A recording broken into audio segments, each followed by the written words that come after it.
Welcome in, everybody, to the Dominator. I'm your host, Billy Muzio. With me today, my draft partner and good friend, Dave Hubbard. And we are drafting an FFPC $350 Fantasy Pros Championship team. Dave, we are drafting out of the 7-hole. How you doing tonight, buddy? Pretty good. How you doing, Billy? Doing good.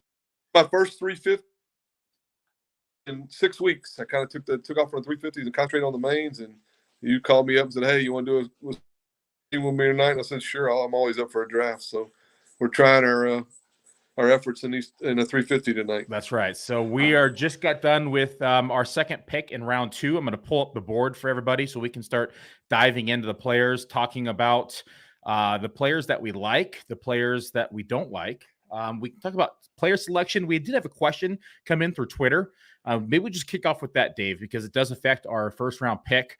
And the first question that we had was, does the round 13 bye affect your drafting style at the FFPC, seeing that we do have our first week of playoffs? And we went with Dig, so I'm assuming that the answer is no for you. But what does the buys do for you, and does it change your drafting style when you hit playoffs? I tend to not let it change my drafting style. I'm aware of that. That's FFPC. It's been part of their staple forever. So I try to draft the best team possible and don't put too much weight in the bye weeks and don't let better players slip because of that. So the answer is no for me. Definitely. I draft the best team I can and hope it has a 1 or 2 seed. If not, I got to win the head to head because I know those are the rules going in. So I don't let it affect me. And for those of you who are tuning in who may not know what the head-to-head is or the 1 or 2 seed, what that means for the FFPC, at the FFPC, if you are the 1 or 2 seed, meaning the best record come at the end of the regular season, which is week 12, or you have the most points. So the 1 seed is the team with the best regular season record. The 2 seed is the team with the highest points. Those 2 teams automatically make the shootout. So you go into essentially a tournament of champions, where you then compete for $1 million up top. That's right. $1 million is the grand prize here at FFPC. And then from there, the remaining teams, which are the seed 3 and 4, those 4 teams all compete inside the shootout, or the playoffs, I should say, to go to the shootout. And then it's head-to-head for the 1, 2, 3, and 4 teams. And then once those 1, 2, 3, and 4 teams compete overall, you do have a league prize. League prize at first place is $1,500. You can also choose to get a free entry into the FFPC main event, which is a $2,000 value. So a $500 value towards you to taking the credit. Or you can get 5 free entries into the Fantasy Pros Championship for the following year, which is a $1,700 value. Second place pays out $500. And then, of course, the overall winner, if it's not the 1 or the 2 seed, gets a berth into the overall shootout. And I just talked about the grand prize, $1 million to the first place overall. Second place is $200,000. Third place is $75,000. Fourth place, $25,000. And then it kind of scales down from there.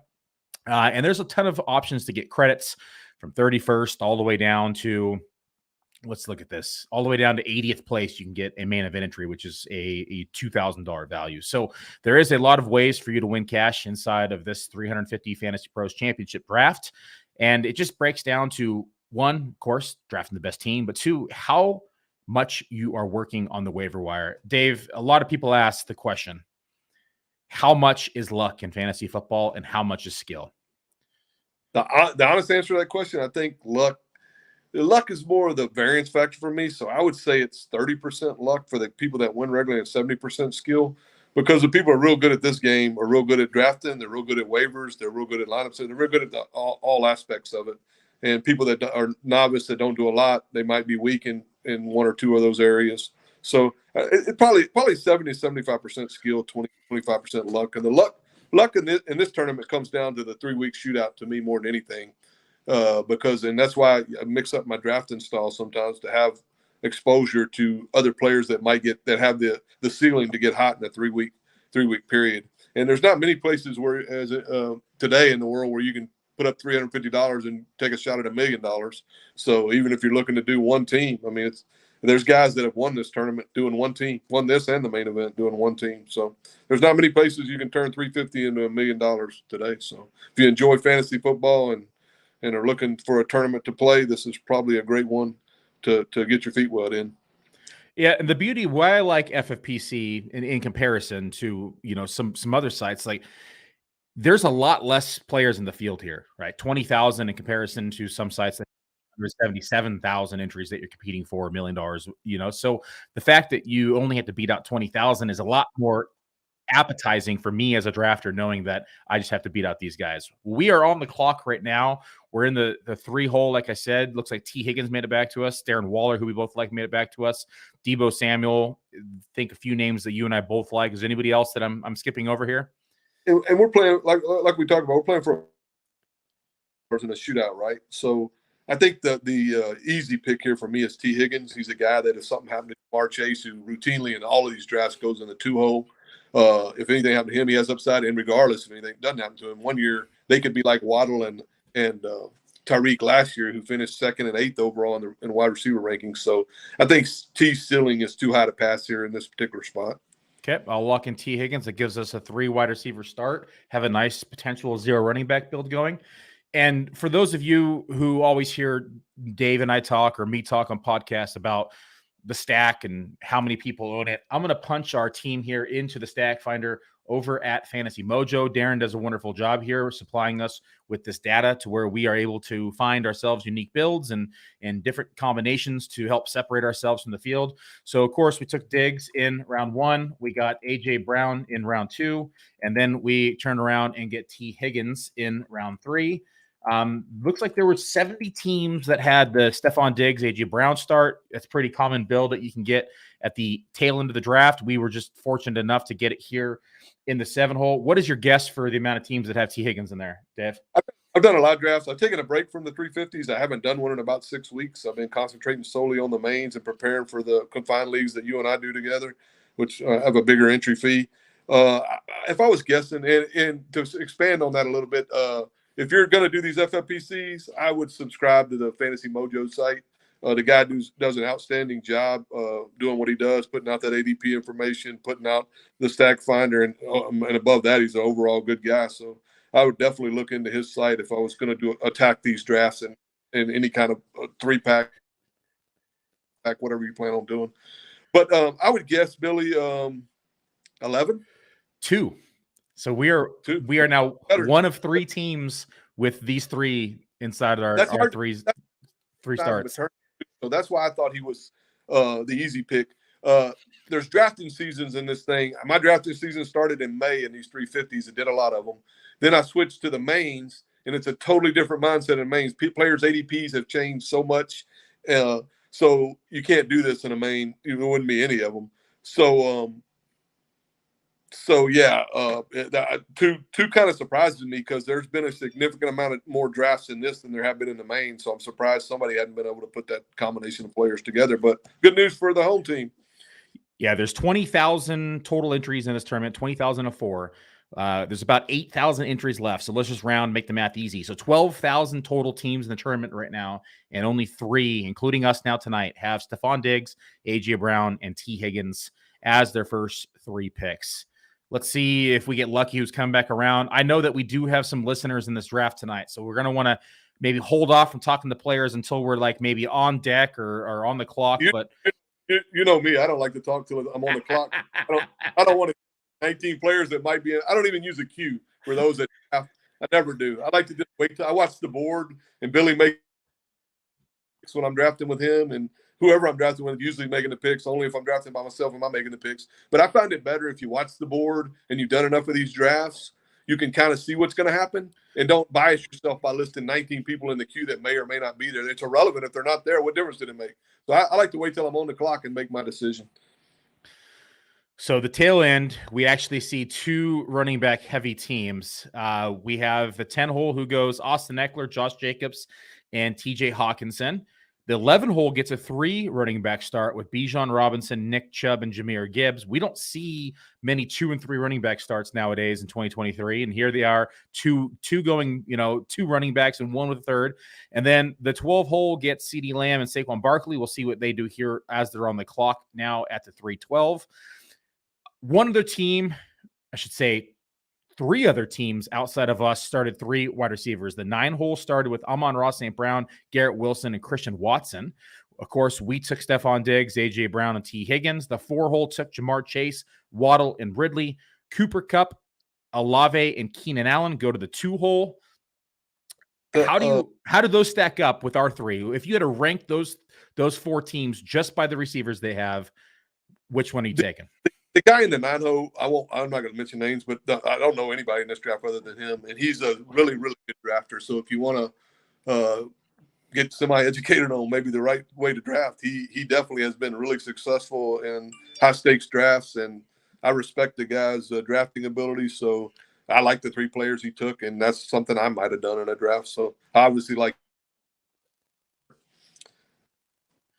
So we have the 12-hole who double taps tight end here. They go George Kittle and Darren Waller. Interesting taking Kittle ahead of Waller. It's probably one of my moves where I try to drop Waller's ADP slightly. A little bit. To get that discount. The other thing about FFPC that's so crazy to me this year, I've never seen anything like it any other year. George Kittle. I mean, we got him in a draft. I got him in a draft in the late 6th round. So I've never seen that in a high-stakes fantasy year where there's such a wide range on players' ADP. Like when these 350s first started, a guy like Christian Watson, I got him at 512 in one of these same tournament, but earlier in the year. So you get in these drafts and you might no telling what you don't go in with a perceived plan because you have no idea who might be on the board for you this year because the ADP is crazy. The range on some of these players is amazing to me this year. Yeah, just talk about players. I mean, we've talked about somebody like Deshaun Watson, who I know's had a mixed bag of reviews in camp. We've gotten him as late as I think it was like 9-10 in drafts. We've seen him go as early as like round 7. And you see this a lot more early and often inside the drafting streets, like in April and May and June when ADP is kind of settling. But you don't really see this time of year when we get into what we call FFPC tourist season, when everybody hits the streets and everybody starts drafting. So it is kind of an anomaly to see players all over the board this year. I know we know certain players who draft purely based on ADP and value-based drafting. How do you think that's affecting their strategy this year? I think it hurts them a little bit until they get, and maybe they get locked in late. But I think early they have a hard time of finding their way in these drafts because of the wacky way ADP has been. So we're on the clock. I'm going to cut you off there. Sorry, but I got DeAndre Hopkins in the queue. I don't really care for any of the running backs that are on the board right now. I'd rather push it a little bit. Yep, this is a tough spot. To me, it's Hopkins or push somebody up. Yeah, I like Hopkins here. I think he's the clear pick for me. With both the injuries to the Treylon Burks and also to Chigo, I think he's going to have a pretty strong start as well. Okay, I can live with it.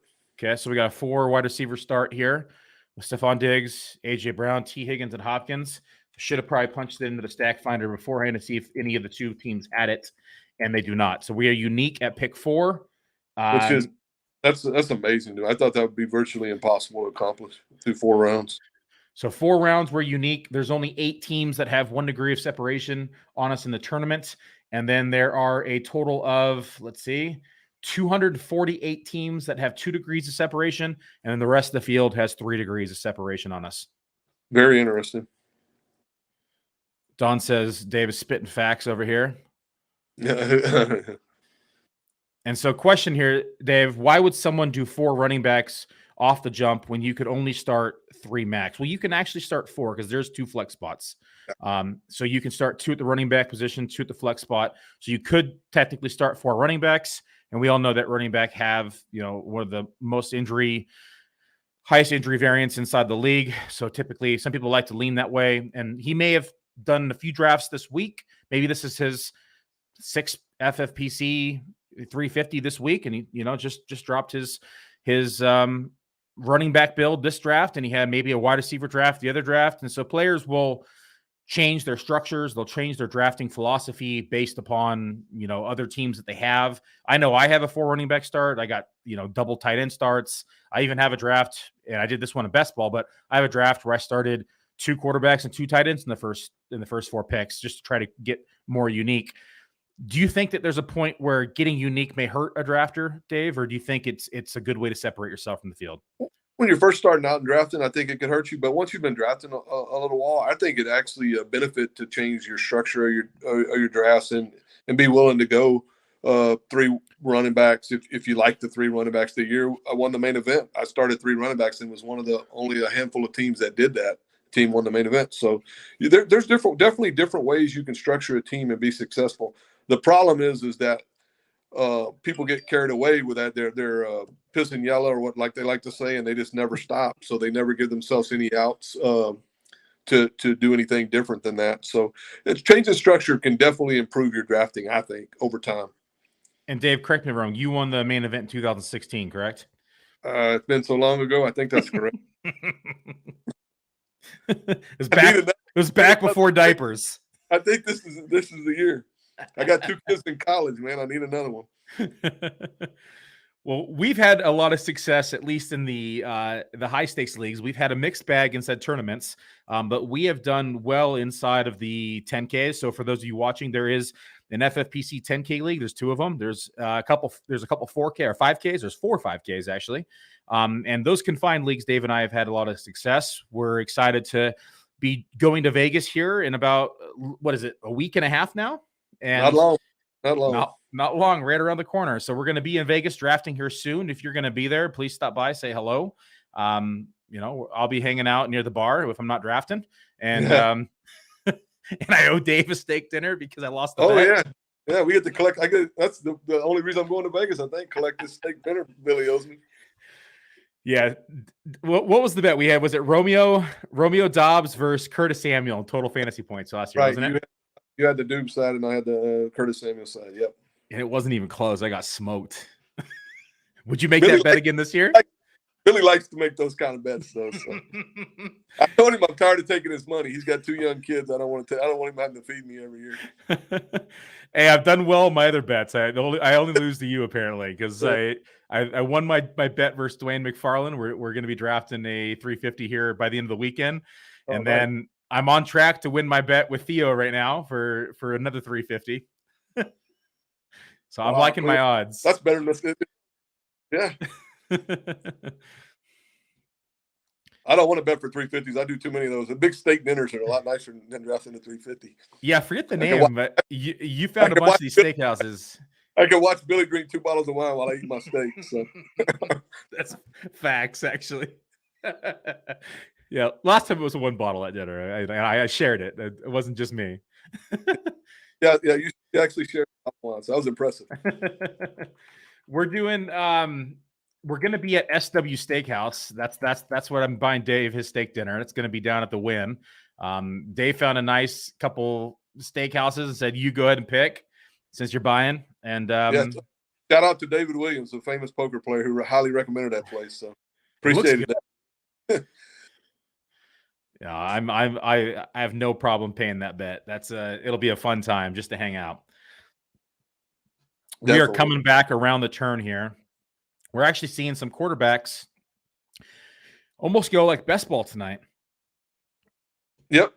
I mean, you see that in certain drafts. And drafting overall, quarterback has moved up in a lot of these drafts, and I understand it actually this year. It makes a lot of sense when the value's not there to pivot to the QB. And the guy in the 5-0 did a nice job. He paired Mark Andrews with Lamar Jackson. I just noticed that.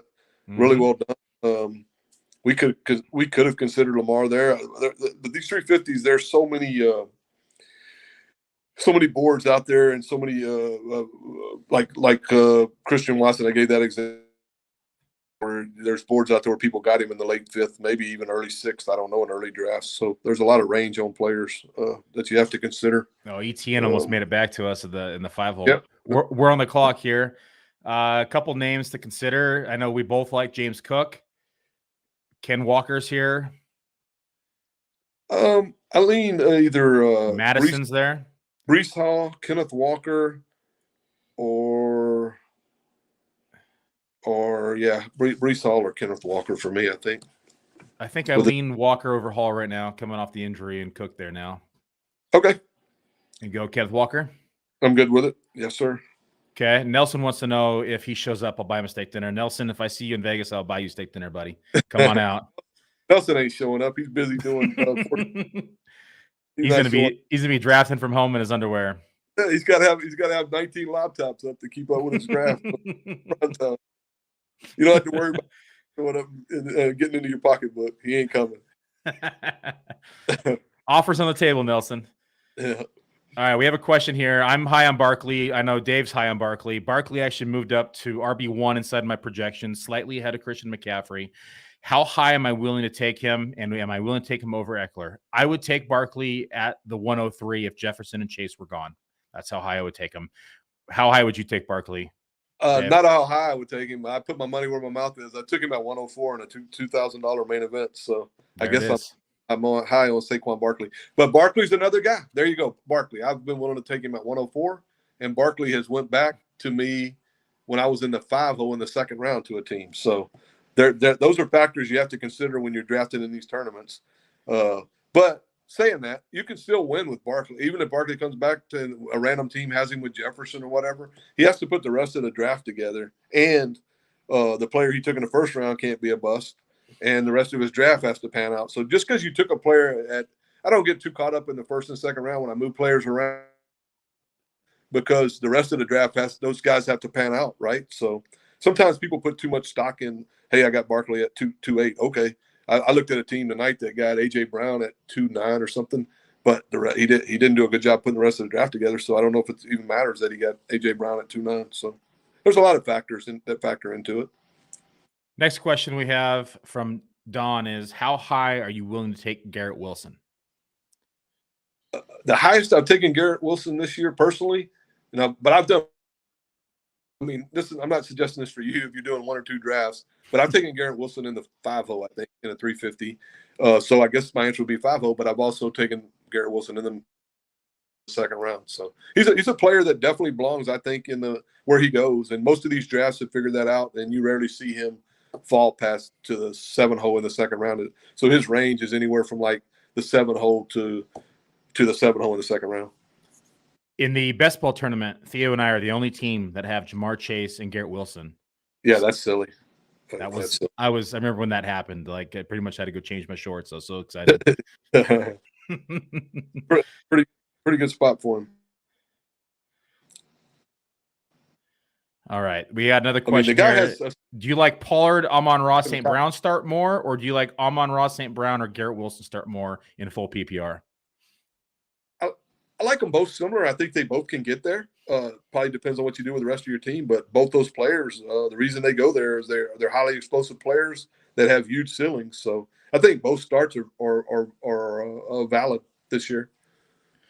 If we were in the 350s, it's less important, but in best ball, we know the Pollard and Amon-Ra St. Brown have week 17 stacking correlation. If you make it to the shootout inside of the 350 here, the Fantasy Pros Championship we're drafting tonight, if you make it to the shootout, it could potentially put you over the edge for that week 17 stack. But I still like Garrett Wilson as well. I think you really have to determine and look at your roster and your ownership between these two, how many running back heavy teams you have, how many wide receiver heavy teams you have. Are you more balanced? And then maybe you pick either way. But I think you can't go wrong with either of these two options between Pollard and St. Brown or Garrett Wilson and St. Brown. I agree with that. Jay says Garrett Wilson just went at 1.8 in a main event right now. It's probably Dave locking him in as we're talking. No, it's not. Full disclosure, I'm not drafting. I'm only doing this draft right now, and I quit slow drafts driving crazy. So yeah, I'm not on the clock in any slow draft. So it definitely wasn't me. We have somebody who's really high on Garrett Wilson in here. 180 plus targets for Garrett Wilson and wide receiver number 1. I mean, you think about that and you think it's outlandish, but that's every year it happens. There's guys that way outproduce where they went. People are high on them, but they just won't. They follow the ADP mindset and they won't move them around, and they leave them there because that's where they think they can get them. Especially volume drafters, and some very good volume drafters subscribe to that wholeheartedly. They'll never push him up to the first round because they know they do enough drafts, they're going to get him with a combination they think, maybe a couple of combinations they think might be successful at the end of the year. But that statement is not outlandish at me at all. I mean, I definitely think that could happen. So I'm a numbers guy, so I'm gonna throw some water on this heat over here, because Aaron Rodgers has yet to throw for over 600 pass attempts since 2016. So let's just say that he does hit that 600-yard mark, which he's only done once in his entire career, which was in 2016. But let's just say that he does it. Let's hold that thought because we're on the clock here. Your boy Breece Hall made it all the way back. Okay. I'm going to say I want Breece Hall here. I mean, you can veto me. We have but we passed them last every day. We passed them last round, and this is pretty late, so I'll take him here with you. Yeah, Breece Hall's locked in, and we're going back to the Garrett Wilson math. So I'm throwing water on the fire here. So let's just assume that Aaron Rodgers hits 600 pass attempts, which I doubt happens, but let's just say he does. At 180, divided by 600, that is a 30% target share. So not out of the realm of possibilities, but we're talking now about 1, him actually hitting 180 targets. 2, Aaron Rodgers actually attempting 600 pass attempts, which is a very, you just saw that he's been in the league since 2005 and it's only done it once. So more than likely, if he's at the 542, 530, 525 range, is what he's been in the last 3 years, let's just round it up and call it 550. 180 divided by 550 is almost 33%. That's a little high for me for Garrett Wilson in terms of like a projection standpoint. So I'm going to say unlikely to happen, but he does have the talent to get there. Dave's smiling. Billy knows I love him like a brother. I do. I mean, it's one of the few guys I can honestly say I love. But he spits out these numbers to me all the time. And sometimes I shake my head because number stat-driven drafter. I never have been, never will be. Kudos to the stat-driven people out there that have success and do well. But I'm more of a film guy and a study guy. And my rebuttal to that would be I would look at Devonta Adams' season with Aaron Rodgers, and I would say Devonta Adams had some pretty good years with Aaron Rodgers at quarterback. And, I think Garrett Wilson has a similar skill set to and maybe better than Devonta Adams, just pure eye test and football test. So my rebuttal would be that Devonta Adams did pretty good with Devonta Adams did pretty good with. He did very well with Aaron Rodgers, but guess what? He never hit 180 targets with him. He had 169 in 2021 when they literally had no other receiver. He hit 180 targets once in his career, but it was last year when he was not with Aaron Rodgers. Prior to that, he had 148 in 2020, 127 2019. Although he did not play the full season, only played 12 games. 169 in 2015 or in 2018. I'm sorry, 15 games. So definitely a possibility, but unlikely according to statistics. Yeah. But his ceiling is still there nonetheless. See, Derry Doug though gets it. Amon is that guy this year who could hit 180. Love a monster, right? St. Brown. Can't argue with that either. I mean, all these guys, they have player takes, but those guys go where they go for a reason. I mean, they're good at football, and they're dogs, is what I call them. If you got that dog factor, you got that dog factor. All the geek stats can go out the window, but if you got a dog factor and you're good at football, you're probably going to have success. Jelly of the Month wants to know how high on Godwin with the Evans groin injury. Baker looked pretty good. Baker locked in on him the other day. I don't mind Godwin. He's okay. I like the Trey Palmer kid a lot. He might wind up being really good this year. I don't draft a lot of Tampa unless I'm getting a really good deal on him. But yeah, Baker at the end of the year last year when Baker was doing the Rams, he looked a lot better than he did with the Browns. I just think him and the Browns had a really horrible football relationship, and it just never. It's the Browns. I mean, come on, everyone has a horrible relationship with the Browns. Yeah. So Dave and I have had this discussion multiple times, and I begged the question of what if we got the LA Rams Baker Mayfield and we did not get the Baker of the Browns, because with McVay, he actually looked like a decent quarterback. His completion percentage wasn't great on the 12 games, but he seemed to be pretty effective when he did have the ball. He was a little bit, had decent touchdown rate. He had decent yards as well. You could say it was just a fresh start. You could say maybe it was the creativeness of the offense, but he has some good weapons now in Tampa Bay. And another fresh start, maybe just kind of gives him a kickstart. I've kind of leaned into Godwin a bit. And I thought that him and Evans, the beginning of the season, were very underpriced. Their ADP has definitely rose since then, but I still think that you can get him at a pretty good price inside drafts. And if we do see Baker, who's able to even be just maybe 75 or 80% of the Baker we saw in LA, I think that these players are being underdrafted. Yeah, I could see that. I definitely could see that. So let's go. Jahan Dotson has moved up in the early drafts. In these 350s, he was going 9th, 10th round a lot. And yeah, he's shot up the board with turf toe Terry now.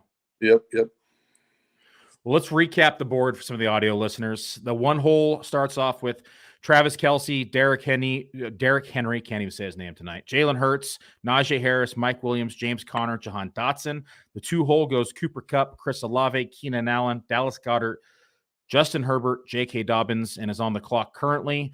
The 3 hole has Justin Jefferson, Patrick Mahomes, Jonathan Taylor, Kyle Pitts, Damon Pierce, and Jerry Jeudy. The 4 hole has Jamar Chase, Jalen Waddle, Calvin Ridley, Ramondre Stevenson, Joe Burrow, and Brandon Ayuk.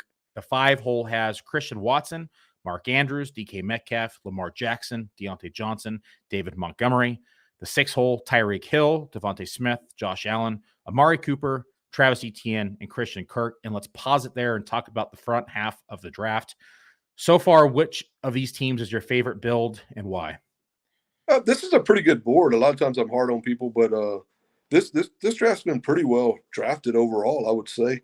Probably my favorite team start, and I don't like all the players, but I really like the way Team 4 structured his team and what he got done out of the 4 hole. It's nice when you get maybe the best player in football to fall to you in fantasy. Jamar Chase in the 4 hole is like a dream. But once he got Jamar Chase, he didn't miss any. I'm not huge on Ramondre Stevenson here, but at that price against the field, that's a really good price. So this guy actually is doing a really nice job in this draft. Yeah, I also like the 6 hole. I'm not as high on Christian Kirk as he is, but like the player selection, also like the overall build. Got Josh Allen in the 3rd. We've talked about selecting quarterback earlier this year. We've done it quite a bit. We've also pushed it quite a bit, but getting Josh Allen to follow you to 3-6 is nice. And then coming back around and getting, ETN in the middle of round 5 is always nice as well. We'll see how he pieces that together. We're about to be on the clock here. Right now we have a 4 receiver start and 2 running backs. So we are in the 7 hole for the audio listeners. We started with Stephon Diggs, AJ Brown, T. Higgins, and DeAndre Hopkins. We come back around in round 5 and get Kenneth Walker, who we discussed possibly taking Breece Hall. Breece Hall falls to us into the 6 hole, in round 6, and we get him there. Coming back up, there's a few players on the board. I know you and I are both high on Swift. Who's there? Yep. Swift has been falling some, and I kind of like another player here. We'll talk about it once it gets on us. But and the 4 hole picks off a nice value on Rachaad White. I think I like everything the guy did. Whoever he is, kudos to him. Very nice, very well done tonight. Yeah, I was hoping White would fall, but he didn't. Jordan Addison goes directly after White to the 5 hole. 6 hole is on the clock. They have 1 running back. They have 0 tight ends. And they have 1 quarterback. So more than likely, we're looking at probably a running back here or possibly a tight end. I'm leaning wide receiver here, Billy. You want Tyler Lockett? No. I mean, we could take Tyler Lockett. He seems to be a value here. I just don't know if this is his ceiling year. I actually like Gabe Davis here. We have Diggs. It gives us both of and Gabe has had a really good camp. He's doesn't have the high ankle injury ended last year. Gives us both the 1 and 2 receiver off the Buffalo Bills, and I love the 2 running backs we got at value. So I think I personally lean Gabe Davis here. Okay, yeah, I'll take Gabe. I don't mind. I don't hate the logic. Yeah, I don't have much Tyler Lockett. He could have a good year too. Not a bad for him either. Yeah. So I think it's Gabe Davis or Tyler Lockett. I'm open to either one. Okay, Jackson Smith, the Jigba, injured, but looking like he's not going to be out as long as we thought.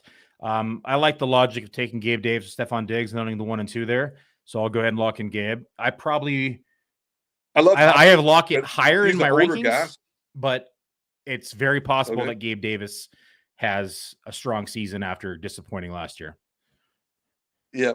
He looks really good in all the clips I've seen of him in the preseason and in the OTAs, and that ankle injury is way behind him. So everybody was firing him up in the 3rd and 4th round last year, and this year is the year he potentially hits his ceiling. So, and I love Hopkins, but he's an older guy, and football, sometimes older guys have issues. And I think if Hopkins missed weeks, Gabe, we never miss a beat with Gabe this year because Buffalo is going to be ringing up the scoreboard.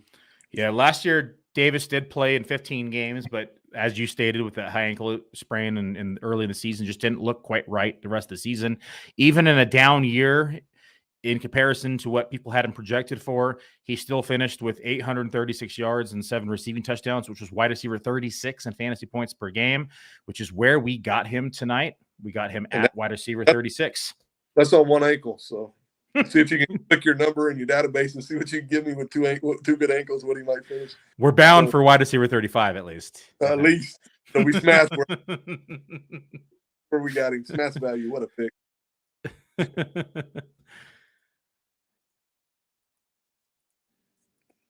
Well, let's start. Yeah, I'm liking the start as well. So I'm going to punch in the rest of the picks. So I have Hall. I'm going to just see how much separation we have versus the field. So Hall is punched in now. It reset on me because I let it time out. Okay, let's do this again. So we have A.J. Brown. We have Diggs. Dave knows I like to do this until we get to like round 7 or 8 usually. Yeah. Just to see how much separation we have. We have Higgins. We have Hopkins. And like I said right there, we were unique at 4. We have Walker in the round 5. 2 degrees separation with Walker. Let's put in Hall. 3 degrees of separation at Hall. That's kind of I don't even think that's possible. That's got to be close to Hall's max pick, I would think. In the main event, I think his max pick is 6'1". I haven't been doing 350, so I don't know if he's fell much more than that, but that's got to be close to his max pick. Well, you can look it up in Mojo what his max pick is in this tournament. Maybe it is later, but to me, I would never let him fall past that. His ceiling is too high to ever let him get much past that. Yeah, Gabe Davis adds 3 teams to get 4 of our 7 players. So we still have 3 degrees separation, even adding Gabe Davis to the field. So I can go ahead and close that tool now. Yeah, I don't even see how that's possible. With as many drafts have been done, that should be virtually impossible to do, but take it. Dave and I love this tool. Like, he'll text me and be like, hey, I need you to punch this in for me. Yeah, I like to look at different combos in the first, especially in turn. Too much in confined leagues, of course, because confined leagues are what they are. You either draft the best team to beat 11 other teams, or you don't. But in tournament play, that tool is really, in best ball, it's really useful. If you're not using it, then you're probably behind. But it also makes sense in tournaments to try to get a feel. I've done so many drafts that I can almost tell you if it's like if the combo's under-owned or highly owned. But once you get 3 or 4 players in, it's nice to get confirmation that in fact you're on the right track. Yeah, for those of you who are just tuning in, we're talking about the Stack Finder tool over at Fantasy Mojo, fantasymojo.com. Darren does a great job with that tool, so head on over and take a look at that. If you're playing high-stakes football or with the FFPC, you are at a disadvantage if you're not subscribed over there. So I highly suggest, I think it's like $39, something. It's super cheap in comparison to like what people like should pay for it. Darren's already said he's going to charge me $500 next year because I told him he needs to raise the price. Just me though. He's a funny guy. Yeah. All right, let's finish the right side of the board for the audio listeners. So we were in the 7 hole, like I said, Stephon Diggs, A.J. Brown, T. Higgins, DeAndre Hopkins, Kenneth Walker, Breece Hall, Gabe Davis. The 8 hole has Devonta Adams, Tony Pollard, Drake London, Aaron Jones, Cam Akers, Chris Godwin, and Tua. I don't even try to pronounce his last name. I still can't say it. The 9 hole has Amon-Ra St. Brown, Garrett Wilson, Christian Watson, DJ Moore, Justin Fields, Miles Sanders, Isaiah Pacheco. The 10 hole has Austin Eckler, Josh Jacobs, who's climbing back up boards again after signing his deal, TJ Hawkinson, Deebo Samuel, Terry McLaurin, Alexander Madison, and Michael Thomas. The 11 hole, and they just selected Zay Flowers. The 11 hole has Bijan, Nick Chubb, Jahmyr Gibbs, Joe Mixon, 4 running back start with Michael Pittman, Trevor Lawrence, Cortland Sutton, and Evan Ingram. And the 12-hole has CeeDee Lamb, Saquon Barkley. Double tight ends with George Kittle and Darren Waller, Javonte Williams, George Pickens, Jackson Smith-Njigba, and DeAndre Swift. Outside of our team in the 7-hole, can't pick us. Which teams do you like the best on the right side of the board?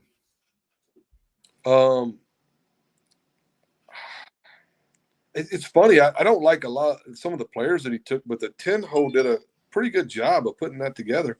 I don't hate it at all. So it'd be the 9 and the 10-0 or the 2 I like that stand out to me. And I don't take a lot of the players that the 10-0 took, but just the way he put the team together is interesting, and I like what he did there. Okay, we are on deck now. It came back quick to us. We have a certain wide receiver who is still on the board, who we contemplated taking last round.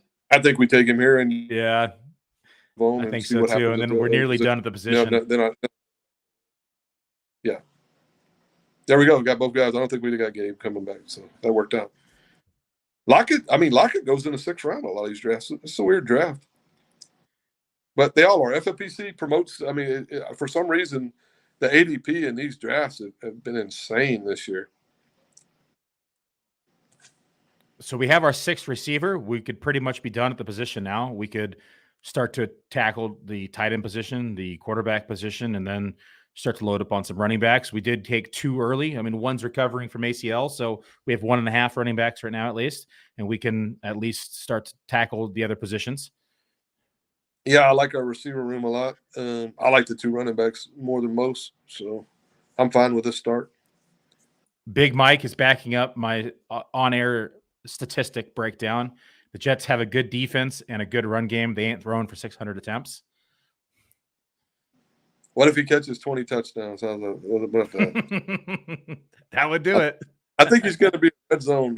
He's going to definitely be Rodgers' favorite target in the red zone. And the other kid with these guys are different. Like Garrett Wilson, like he's the type of player like DJ Moore. People low passing volume with the Bears. Well, that's fine. What if he goes 4 for 60 and 2 multiple times in a year? Which those type of players can do that. So sometimes people avoid those players because they say they're in low passing offense. Then they look at the end of the year and they smash the dudes that they thought were in higher volume offensive line because their skill set's clearly better than those other players. So it's kind of a merging of you got to be good at analyzing both situations and how that player might get to his ceiling. Some players are incapable of getting to a ceiling because they just don't have the skill set to ever get there, and they're overdrafted. But I don't think Garrett Wilson and DJ Moore fit that profile for me. I think it's Screekount. I can't say his name properly. I apologize for mispronouncing that if I mispronounced it, but loves the value that we got on Tyler Lockett. Yeah, that's. I mean, I'm not even a Lockett guy, and I would take him there. He's been ultra consistent. He's about as consistent as you can hope for from a fantasy player, and he still has juice in his tank. He can make big plays in their offense. And with JSN risk injury, I think they're going to be a passing team anyway more this year. I think so. I think definitely at that spot in the draft, he's a smash pick all day long. Yeah, that late in the draft, it's very appealing for me. When we look at fantasy points per game, he has actually beat out DK Metcalf the last 2 years and nearly 3 years. So 2021, he had 15.1 fantasy points per game. He finished as the wide receiver 17 in fantasy points per game. DK Metcalf at 14.4 at wide receiver 20 in fantasy points per game. And then in 2022, last year, Tyler Lockett has 14.8, which is wide receiver 16 in fantasy points per game. And DK Metcalf comes in at 13.3, which is wide receiver 24 in fantasy points per game. Both finished inside the top 12 in 2020, where Lockett finished at 16.6 fantasy points per game, and DK Metcalf came in at 17 fantasy points. I know there's some high-stakes drafters who are against taking DK Metcalf in the 3rd round because they say, why would you ever take DK Metcalf in round 3 when you can get Tyler Lockett in round 6 or 7, or in our case, round 8 tonight? Is this the year where you think that DK Metcalf surpasses Tyler Lockett again in fantasy points per game? Personally, yes. I really think DK might be. Everybody's high on JSN, but I really think DK could have like a special year this year. He's another guy that he hadn't had his ceiling year yet, and I think it's coming. So I'm not opposed to having a few shares of DK Metcalf in my portfolio for sure. Naughty has a question for us. I just heard on a podcast that Dotson in the 6th round is too high. What happened to ADP being a guideline? Dotson is a guy that last year, anybody drafted with me or knows me, I was super high on Dotson. This year, the Redskins, I just have a bad feeling about the Redskins offense in general. So as much as I like Dotson, the player, I won't be chasing it. You won't see me chase him up a board. And I was like the truther last year on Dotson. But I don't have a good feeling about the Redskins offense this year. Yeah, so, I like the Redskins a little bit more than Dave does. I've been taking Dotson in the 7th. I think he could surpass Terry McLaurin this year as the wide receiver 1, but they do have a pretty bad shootout schedule. They got the Rams week 15, which is the easiest of the bunch, and then they got the Jets in week 16 and San Francisco in week 17. Both those fronts could just destroy Washington. 100%. We're going to be on the clock here shortly. One more quick question for you, and then we'll talk about the player. Ridley or Devonta Smith for you this year? I like both players. I mean, I know if I was doing one draft, I would probably lean into Devonta Smith. But if I'm doing more than one draft, like we do in these tournaments, I'm definitely going to have exposure to both players. Both players have a really high ceiling, so they're both great players. And I know some guys that just love Ridley this year, and he has the skill set to get it done. We haven't seen it in a while, so. Okay, we're on the clock. We got 35 seconds. I got Antonio Gibson in the queue. There's also Jaylen Warren, who we could consider. We could take a tight end. We could go towards Dalton Schultz, who we both like, or we could – anyone else in here that you think that I'm missing?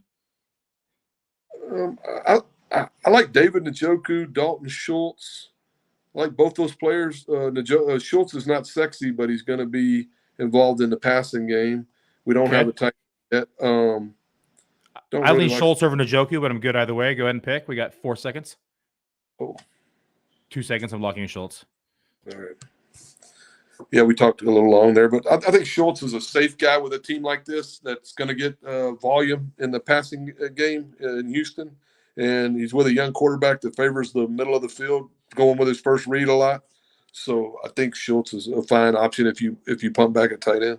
But we'll probably put a couple more tight ends on this team. This format is tight end premium, so when you pump back at tight end, even if you believe in the guy you took in the 9th round, you probably should be adding a couple more to the roster.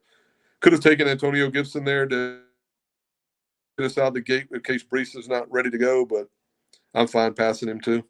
Yeah, there's still a lot of running backs that we both like here in this draft room. We're not going to mention the names yet because all these guys always snipe us whenever we do this. So we'll talk about it as we get closer and we're on the clock.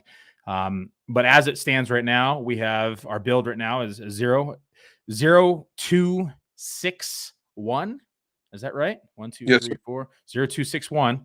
And Breece Hall is one of the two here. And so we do need to probably get a contingency in place for week 1 in case he is limited. I think he'll be limited for they're not just going to run Breece out there. I don't think they're not going to run Breece out there and run him in the ground. It appears that he's going to be ready to go week 1 and play, but they're definitely not going to try to overuse him early in the season. I mean, they paid Dalvin Cook a bunch of money. They're definitely going to give him carries too. But I just think Breece is the type of guy, when you can get him in the mid-6th round of these drafts, I gamble more than most, so I'm willing to gamble there that the guy, his ceiling is, even coming off a knee injury, his ceiling is pretty big to me. And he's a guy you definitely should have a piece of if you're doing any kind of volume drafting this year, in my opinion. Yeah, it's a player that I'm scared to fade just because we know that players that are coming off injury take a little bit more time possibly to get full speed. And then when he does hit full speed, it's playoff time, it's shootout time. And it is definitely a player that could put the nail in the coffin on a lot of teams. He gets Atlanta in the first week of playoffs at FFPC in week 13. Week 14, he gets Houston. Those are are good matchups, at least for him and his skill set. Turns around in the shootout and gets Miami, Washington, and Cleveland. So nothing to be that scared of. Yeah. So, got to like Breece Hall in at least the shootout schedule. Yeah, sign me up.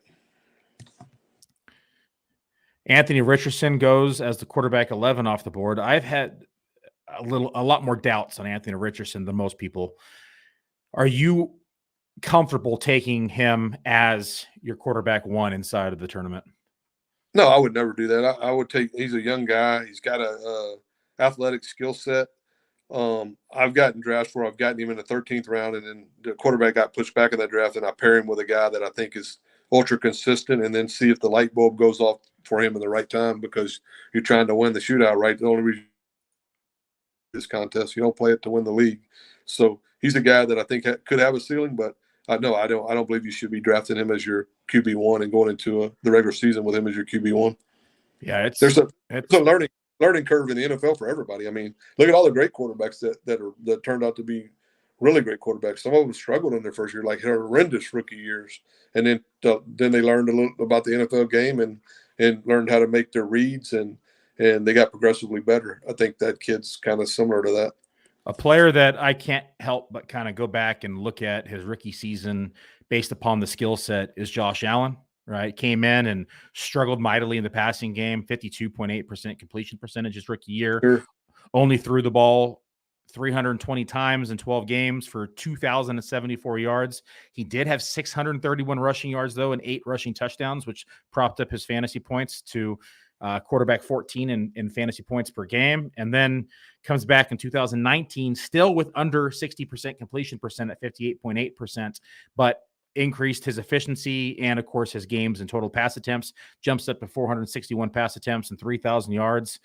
And I'm going to stop talking because we're on the clock and I don't want to do what we did last time. I think it's Perrine here. Okay. Yeah. As you know, I'm not a huge A.J. Dillon guy. He's been in the league quite a while. They got some other guys on their roster that interest me this year.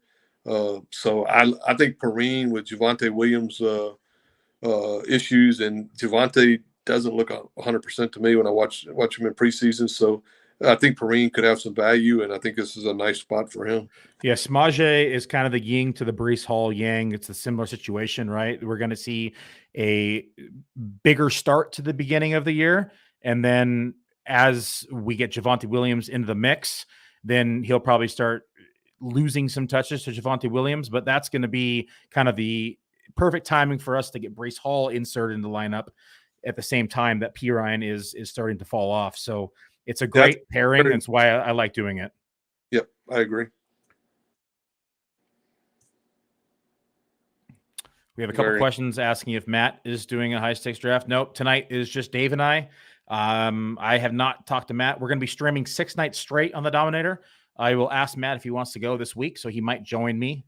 We do have some hectic schedules this week. But yes, I can probably get him to squeeze one in with me this week. Oh, yeah. Podfather's probably always ready to draft.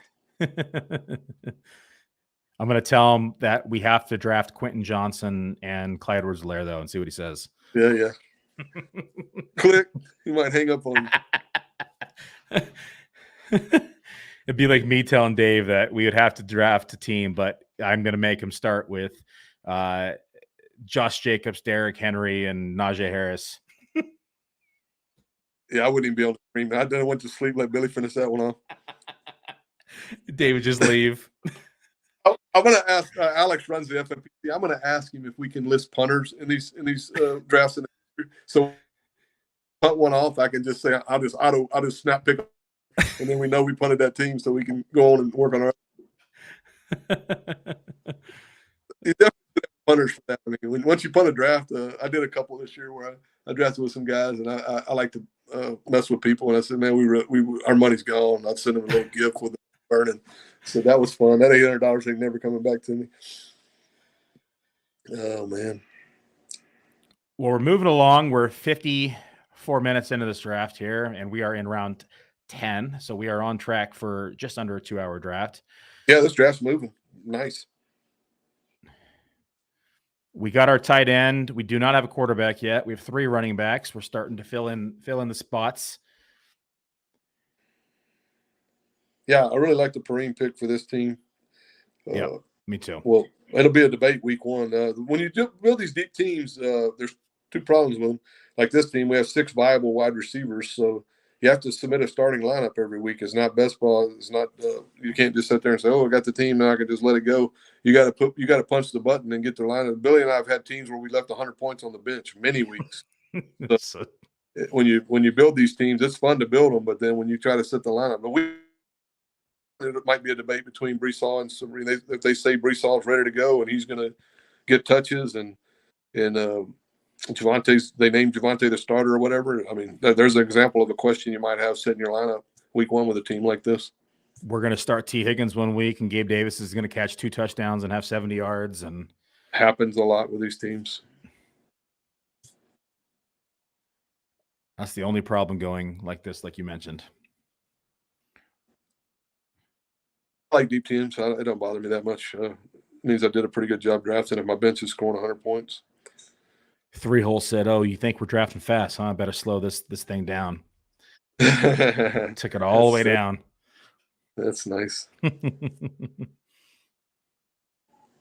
Some of those best ball drafters, that's one thing about them. They draft fast, man. Those drafts fly by. They do. Some of those formats are 30-second clocks. And so when they get a full minute, they don't even know what to do with themselves. All these drafts were like, I pushed for a 20-second clock, but Alex and them won't buy off on it. I really think we should do 20-second clocks. Get prepared and be ready, and let's draft. Rock and roll. You done? But what they call sit and goes is what they call those. They only have them in best ball.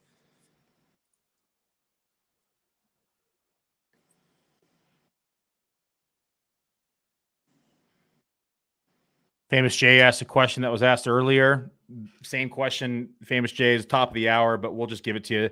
Dave is taking him at 105, so we know he's gone 105. Yeah, Garrett Wilson. Everybody, Garrett Wilson, a popular player, man. There might be a lot of Garrett Wilson jerseys being sold because there's a lot of people that ask questions about Garrett Wilson. He's an interesting cat. Think we can get 180 Garrett Wilson questions to match his targets? Yeah, that'd be awesome. Yeah. But, yeah, he's an exciting player for fantasy for sure. I mean, look at the question asked by this guy's got Amon-Ra St. Brown, Garrett Wilson, Christian Watson, DJ Moore. Looks like one of my teams. I like those 4 receivers a lot. Yeah, I like that start as well. I would have gone the homer route and taken Debo over DJ, though. Oh, of course. Yeah. No, well, you took Debo over Christian Watson because Debo went before. That's true, too. Before you would have. Yeah, you would have took Debo. I like Christian Watson a lot, though. I like Watson more than Debo this year, actually. Yeah. Watson, though, is a weird dude for this tournament because, like I said, early in the tournament, he was going late 5th round.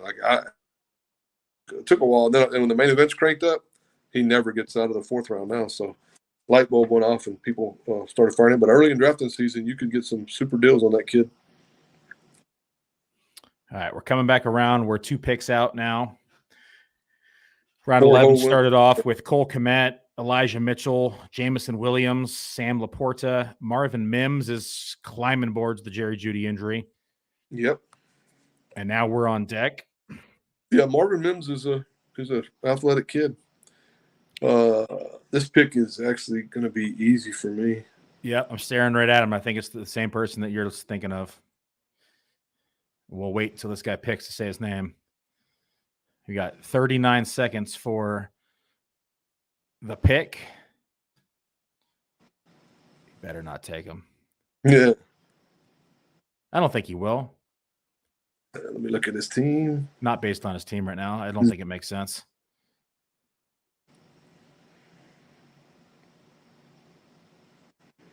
I'm getting nervous. I want to bite the nails. The anticipation of the pick.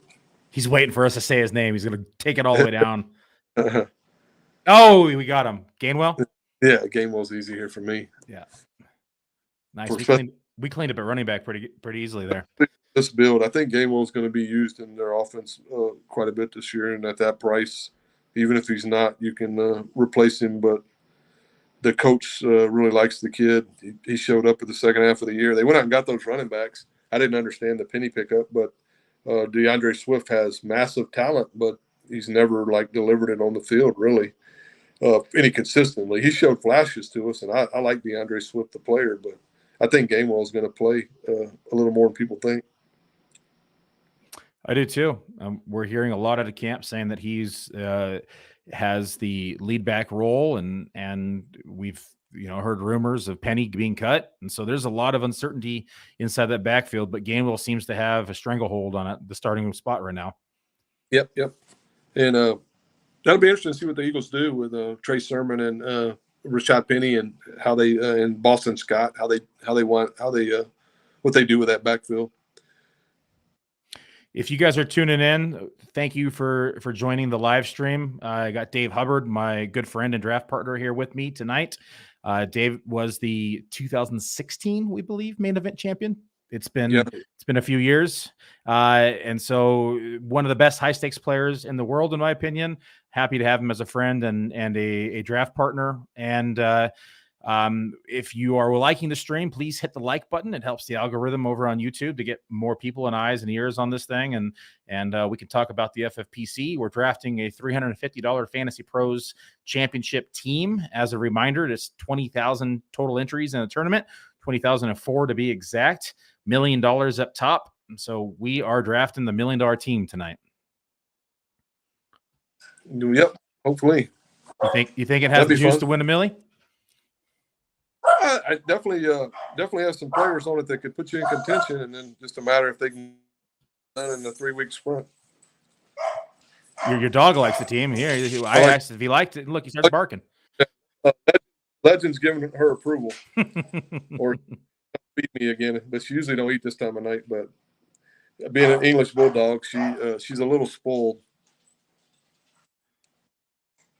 She said, "Dave, Breece Hall again." Breece again, yeah, that's probably what she's saying. Are you really putting all our money? You really not putting all our money in Breece Hall this year? Breece Hall there, I'd probably take him. Like, I'm not even exaggerating. If he's there in any draft, I'm taking him, and I'll just live with it. Yeah, 6th round, RB22, not a lot of downside there. Zero downside. Yeah, if he was going around 3 like he was earlier in the year. He was for a long time. I mean, I got shares of him in the 3rd round in a 350 in this same tournament. But then the news that once they signed Dalvin, all that went away. But even after they signed Dalvin in the main events, there's a lot of 3rd and 4th round shares of Breece Hall out there, tons. But yeah, if I can get him in the 6th round, I'll take my chances. There's a lot of players like that. Like and these drafts are open to that this year, where you're going to get deals if you like certain running backs or and wide receivers too. They fall in drafts. I mean, one draft they might go in the 3rd, and then the next draft you open the window and they're there in the 6th. So such a wide range in the ADP in these high stakes drafts this year. We're 2 picks away from our pick. I got a couple guys in the queue. We'll talk about them here shortly. I know you and I both like one of them. I like both of the guys you have there. I like the guy underneath that guy and the guy 4 down underneath in the tight end. So yeah, I like all those guys. Yeah, we're on the same page with all these guys. Okay, great. The one guy offers we have Schultz, and the other guy you have in there offers us a lot of contingent value for this particular build. To keep building on that. So, and I think it's a really fair price on that guy. So I would definitely be open to him probably over the other position.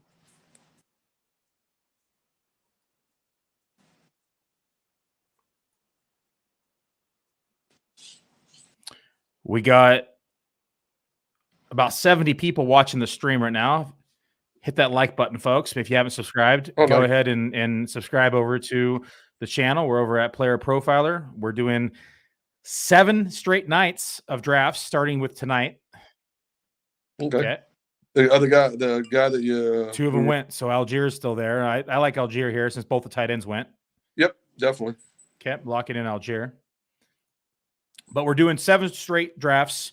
We're going to be doing 6 of the FFPC Fantasy Pros Championship drafts. And tomorrow, actually, we're going to be kicking off one of the more interesting tournaments that they have here, Dave. And I don't know if a lot of people have actually played in this thing, but you almost won this thing a few years back, and that is the Terminator Tournament. So if you've never played in that, we're going to be drafting that tomorrow night. The entry is also $350. You can get a 3-pack for $1,000, just like you can with the Fantasy Pros Championship.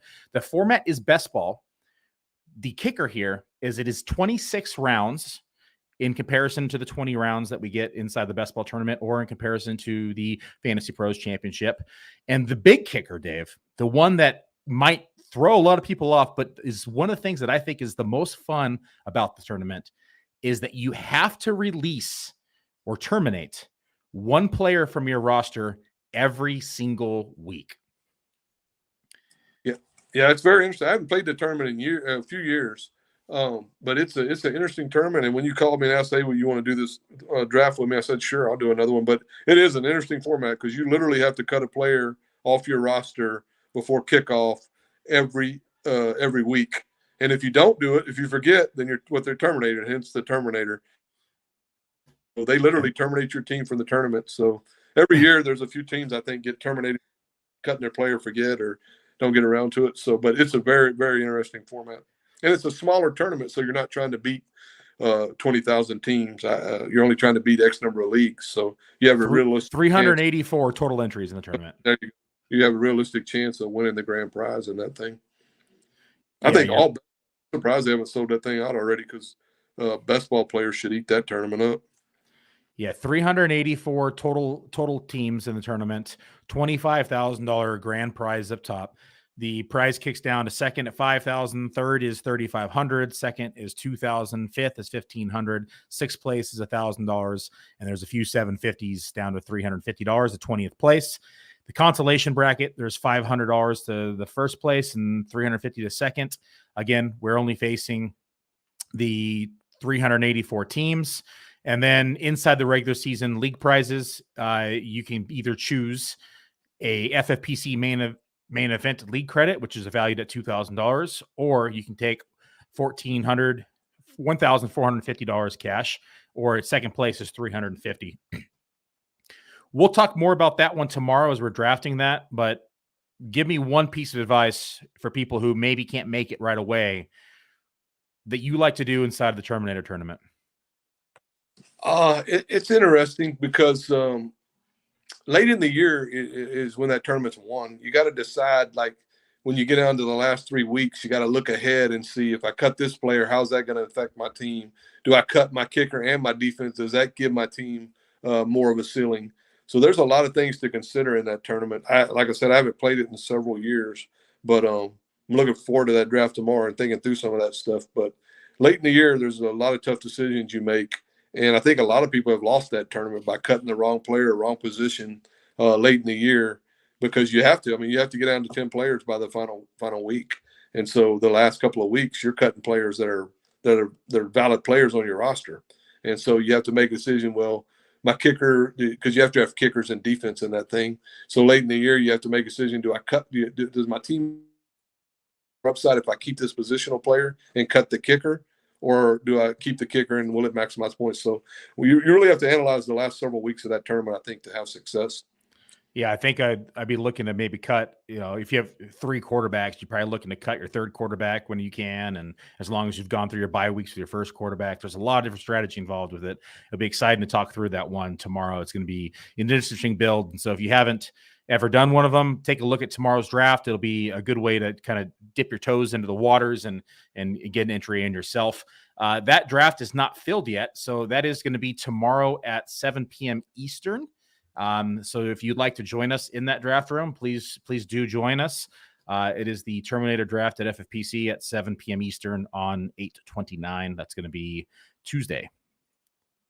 Yeah, that'll be a fun one. And at 26 rounds, you got to draft some different players than you normally draft. Now, it helps that you take a couple of kickers and defenses in those drafts. So, and then you also have to, it's just like the best ball. Sometimes it's a race to get quarterbacks. So the draft flow is a lot different than these other, like, people will intentionally try to take multiple quarterbacks on you to try to prevent you from getting the right quarterback on your build. So we probably need to start at least looking at quarterback. Yeah, there's a couple here that make sense.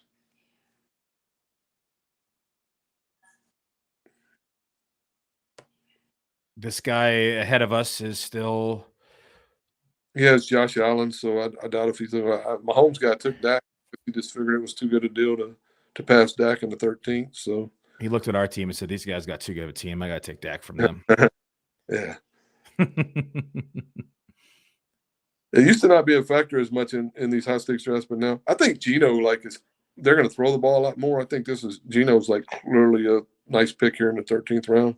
Yep, I like Geno as well. The other option we could potentially think about, but now I'm going to say never mind because the right side is pretty heavy in that color. So let's just go ahead and take Geno. Yeah. I think Geno's a fine quarterback this year at that price. And look at that. We got the stack with Tyler Lockett. Yep. Might never play Lockett, but we got the stack with and Kenneth Walker. If all of a sudden Kenneth Walker becomes a receiving back there. We just built a Seattle stack unknowingly. Yeah. Sometimes it works out that way. Just the way the cookie crumbles. Yeah, we'll have to see if Lockett can find his way on the field on this team. So right now we are one quarterback. We have our 5 running backs, 6 receivers, and 1 tight end. We see the first defense go off the board. It's a defense that you and I are both very high on based upon their schedule. Philadelphia defense goes 13-1.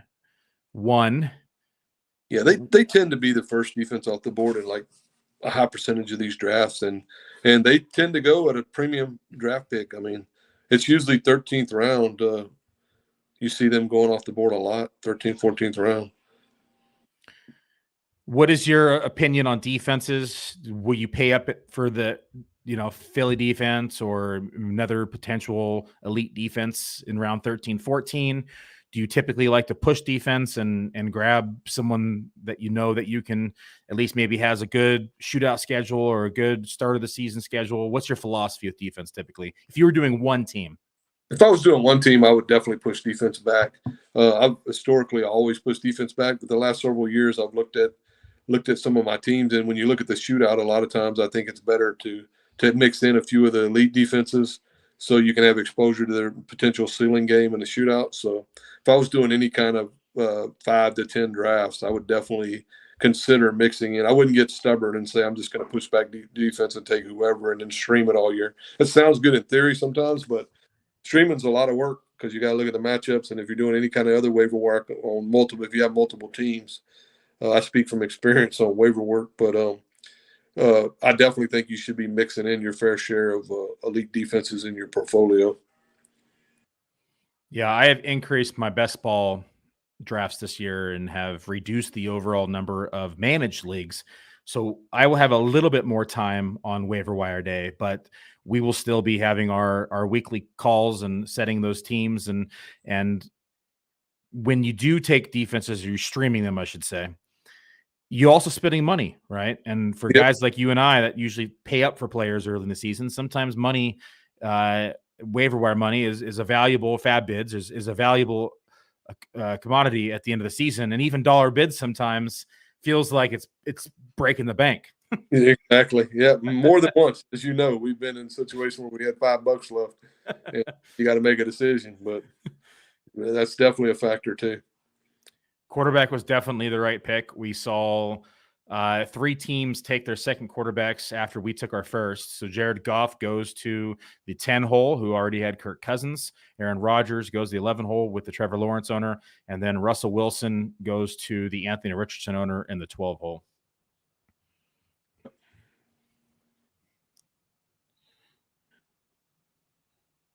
That's an interesting deal this year too in these 4-point per TD pass leagues.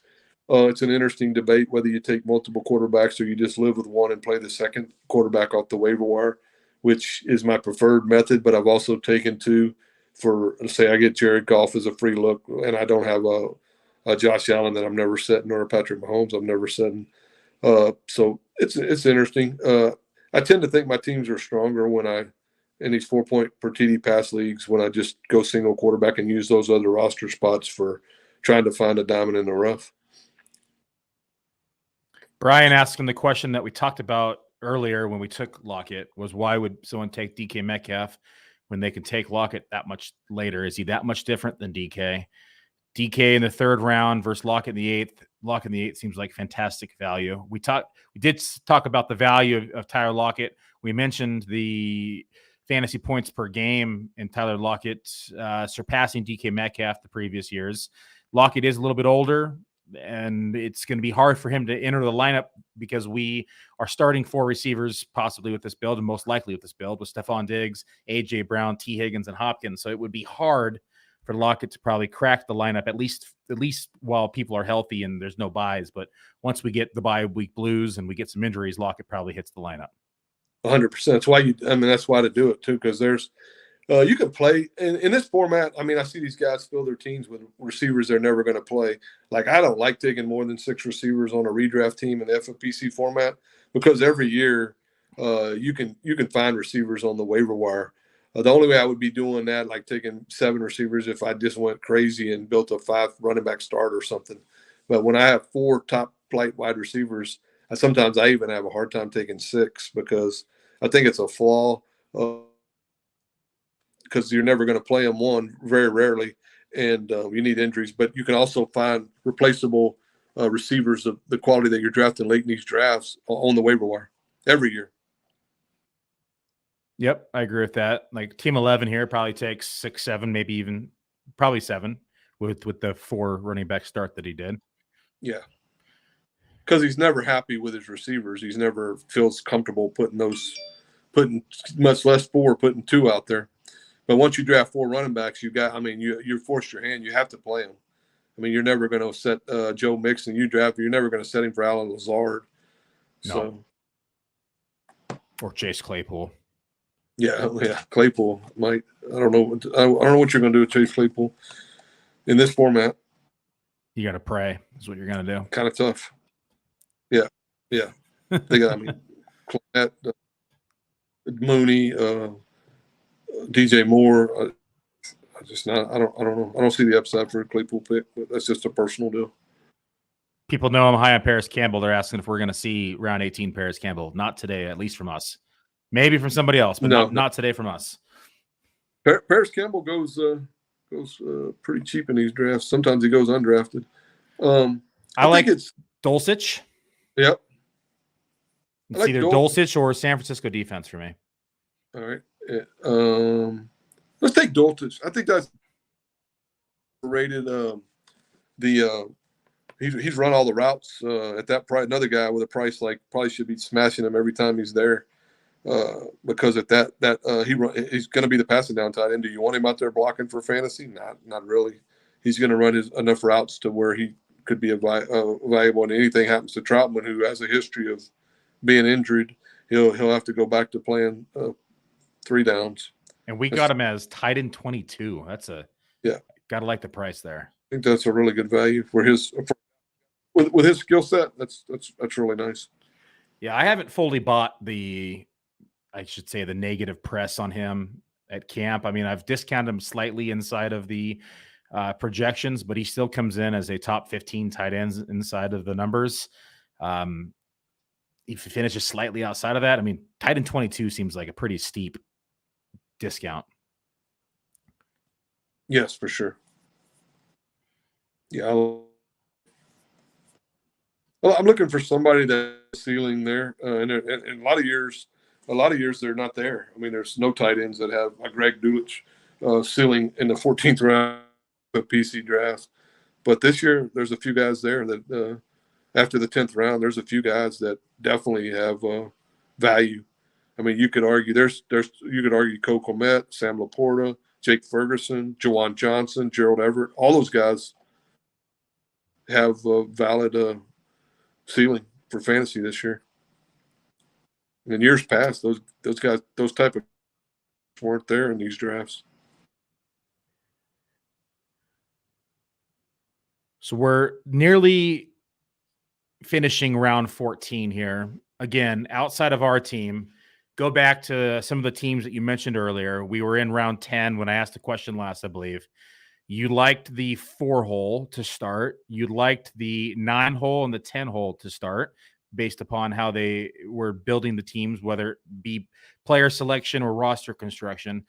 How do those teams do in the second half of the draft? Do you still like their builds? Did anyone else surprise you with their second half build and maybe that you like a little bit more now?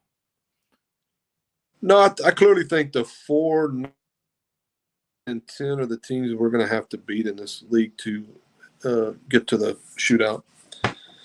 I'll be shocked if the 4, 9, and 10 aren't vying for the league title in this league. Things happen, though, in the season. I mean, you waiver wire, you can change your team, pick up the right guy.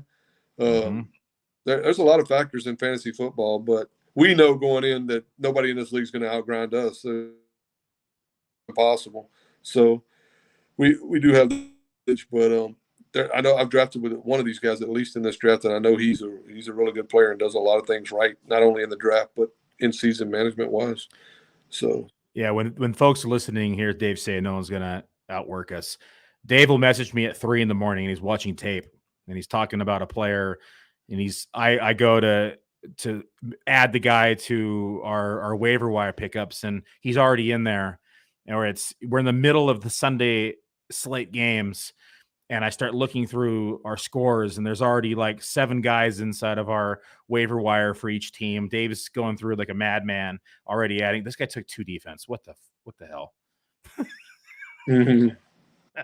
You got 2 good ones. You did get 2 good ones. You can only start 1 though. Yep. That'll be. You know how that works out. You start Philly, and San Francisco puts up a 30 burger, but you can try to play matchups. But not my. Yeah, I'm not a 2 defense kind of guy. I'm a 1 defense kind of guy. I don't even think you could pay me to take a second defense, honestly.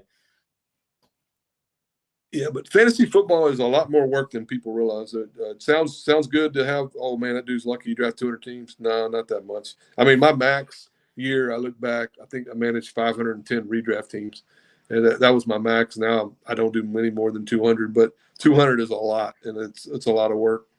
It's definitely not easy, and I love football and I love doing it, but it's at points in the year it becomes not fun even. But Billy helps. I like talking to Billy, and we grind on. But yeah, it's definitely a grind. Yeah, Dave's a madman. I don't do nearly as many redrafts as he does. I got 2 little ones. His kids are in college now. He's got a little more time. Yeah, I'm retired. I got a lot of time. I got more time than I've ever had. So. But when you get older, you get lazier. So I think I get tired. Say, man, I can't go anymore. Back in the day, I could work 12 hours, come home, work on fantasy 8 hours, and get 2 hours of sleep and go back to work. But no, those days are way behind me.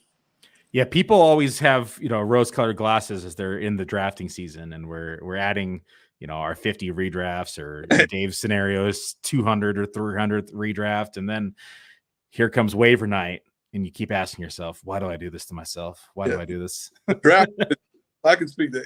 Everybody should be drafting right now. Even if you get tired, if you tire out, and the team, the drafting is the fun part. The analyzing the drafts, the talking about the drafts, talking about the players. That's the fun part.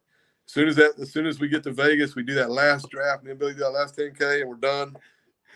We get each other. We know the work's fixing to start. And then I got to watch every game. So.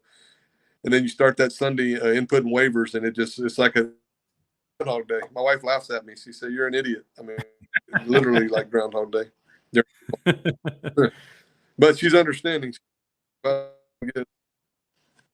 It's what we do, and we love the game, right? We love the game. We love the format. We love the site. There's a receiver here who I really like, Dave. Yeah, I know who it is. And this kid you're gonna have to be real patient with, is what I think. I don't know if he'll start the season, but late in the year he could be like and I said not draft another receiver, but I'm good with it. Yeah, it's. I don't really think we don't need him, but he's kind of a lottery ticket in my opinion. Are you good with it? Yeah, take him. I know exactly what you're talking about. All right. Yeah, definitely. Rice. I love the kid.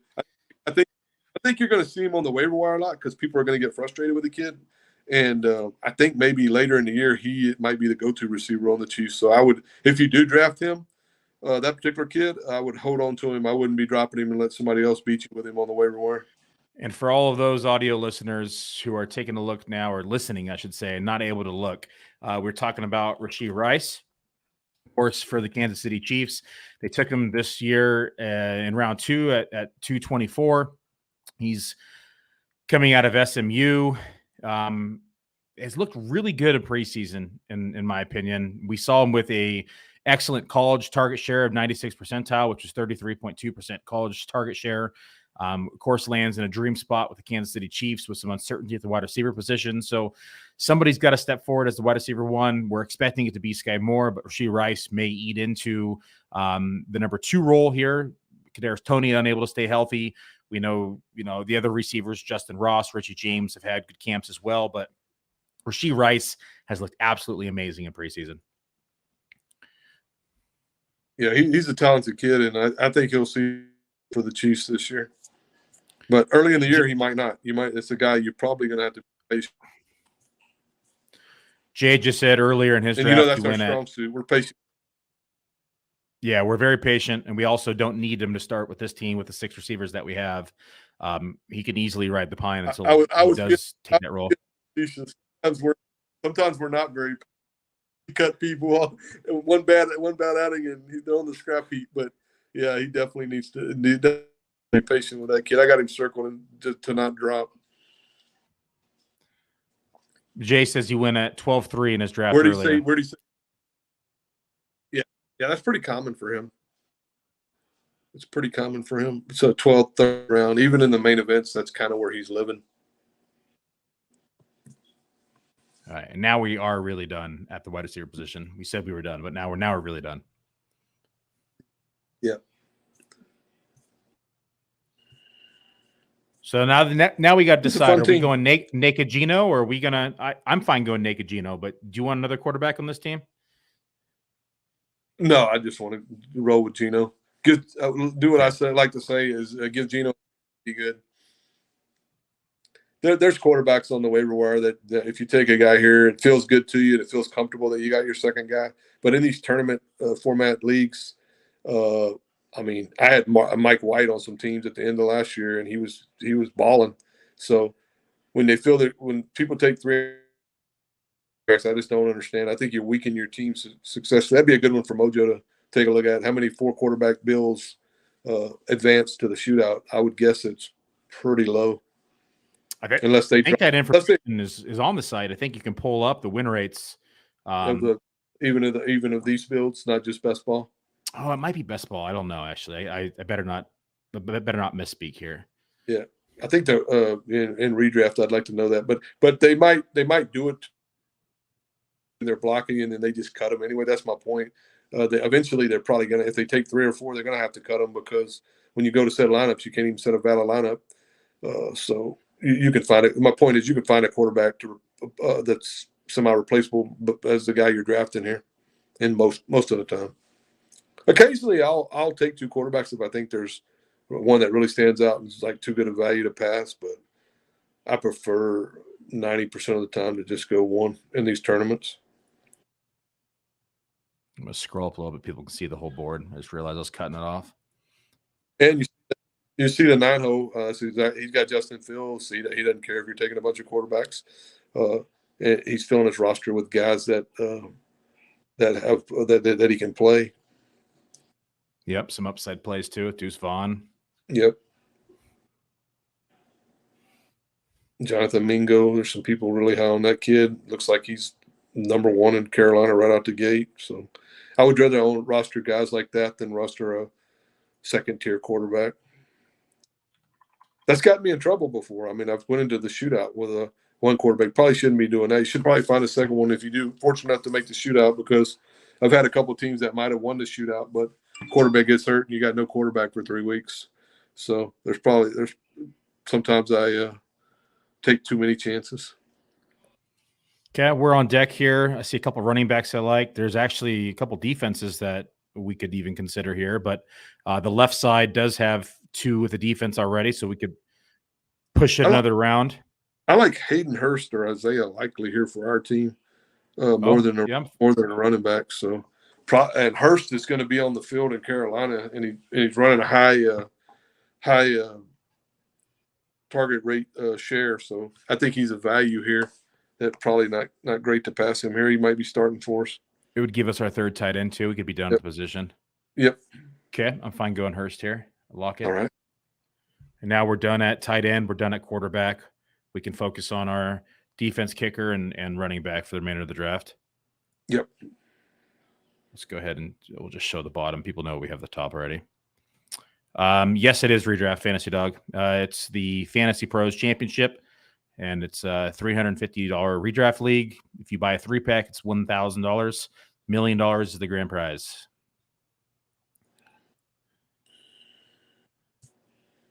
I was done with these. I have 100 of these solo.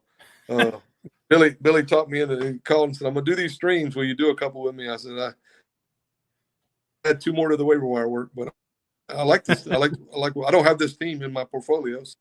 It's definitely a positive for me for Billy to be gracious enough to ask me to do it with him. I appreciate it."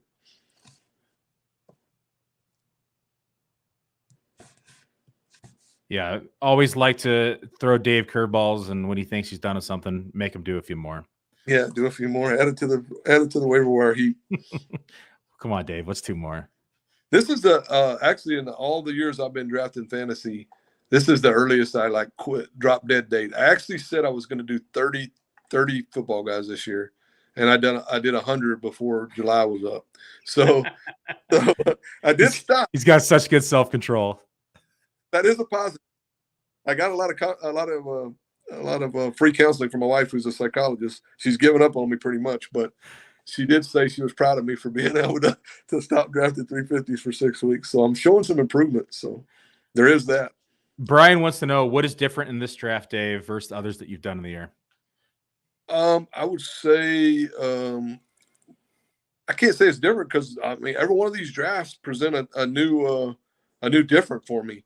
There's players like Rachaad White. He goes 7-4 in this draft. I saw a main event yesterday where he went 5.1. That's what's different to me about this drafting year. If you ever wanted to take a shot at any of these tournament deals, and you're on the right players, and you're able to find Rachaad White at 7.5 or 7.4 turns out to be a difference maker, and the field's drafted him at 5.1 in the 5th round. The majority of them, it's definitely a different year than any year I can remember in fantasy. This wasn't happening last year. I mean, we did a lot of drafts. You didn't see the 2 and 3 round spread on like players that are starting running backs for teams or starting wide receivers. There's a lot of examples. I talk about it with guys I draft with every day. The range on players this year, as far as ADP goes, it's amazing to me. It is all over the board. It's like the Wild West. We talked about it earlier in the pod. We talked about how it was. You see it a lot earlier in the season, like April and May, where ADP is kind of all over the place. And this year, first time that I can remember drafting, that we see ADP fluctuate as much as we have, and create a lot of unique rosters, creates a lot of and when I say creates unique rosters, because players are falling further than they've fallen in a lot of other drafts, and it just gives you unique builds where, like we talked about times where maybe you and I might force a build, but when we can sit back and say, hey, we got Rachaad White, in August, and this is not us, but the guy in the 4 hole got Rachaad White at the 7.4. He hasn't gone there in a few days or a week or 2, whatever it may be. It's going to create some different looking boards.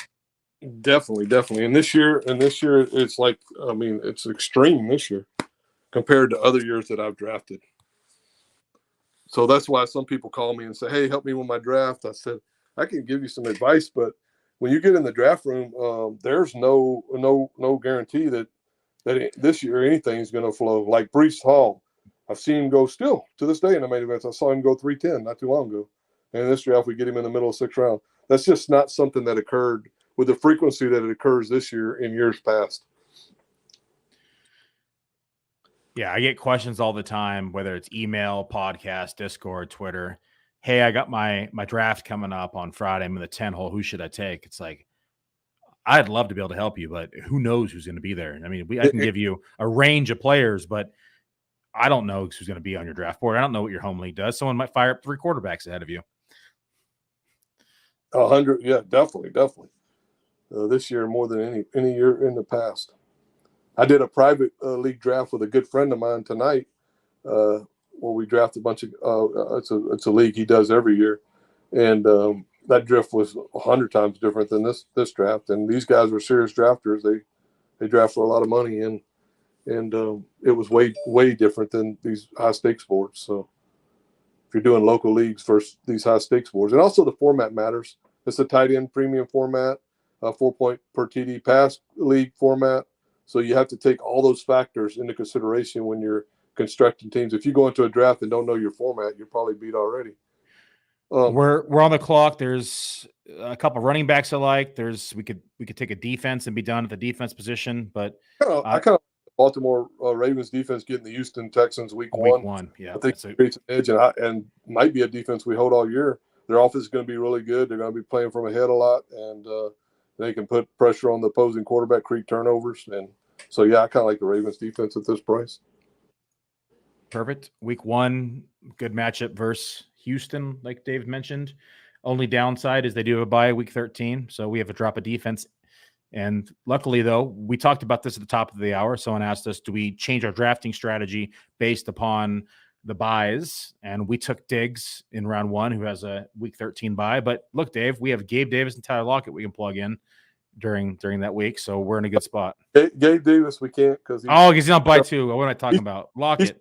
He happens to be Stephon Diggs' teammate, Billy. So we plug him and we're going to get the same. That's right. We're going to get a 0 there. But we do have Tyler Lockett. So. We do have Tyler Lockett we can plug in. And maybe a couple of other guys. Rashee Rice might be useful by then. But Greg Dulcich might be getting it all by then. Hayden Hurst. There's a lot of options. That's the other thing about this format. You're more out to be able to play the tight end and the flex than any other format. You don't like zeros, Dave? You don't want to plug in Gabe Davis that week? I really don't like zeros. And maybe in week 13, I'm really not going to like a zero because that might affect our bottom line. Oh, man. Billy's tired. He's up, had a long day. I am tired. I took a nap before we hopped on this thing. A nice little 20-minute power nap. Yeah. It is. I'm just getting tired because of the smoke, too. I'm not getting as much oxygen. There's so many fires in Oregon right now. Yeah, I heard that. That's crazy. And you're 3 hours behind me, so it's only 7:45 at your house, right? No, 2 hours behind you. 8:45. 2 hours. Okay, 8:45. All right. Yeah, I'm supposed to be young. And I'm not supposed to be tired right now, but I took a nap and I'm tired. Yeah. Question here from Buccaneer. Bry, how do we get player statistics of the tournament that you quote? You can head over to fantasymojo.com. I should get an affiliate code from Darren because we promote the hell out of this thing. But yes, fantasymojo.com. You can punch in a stack finder over there. It's one of the best tools in the business. It probably is the best tool in the business, in my opinion, to be able to, at least if you're drafting in high stakes.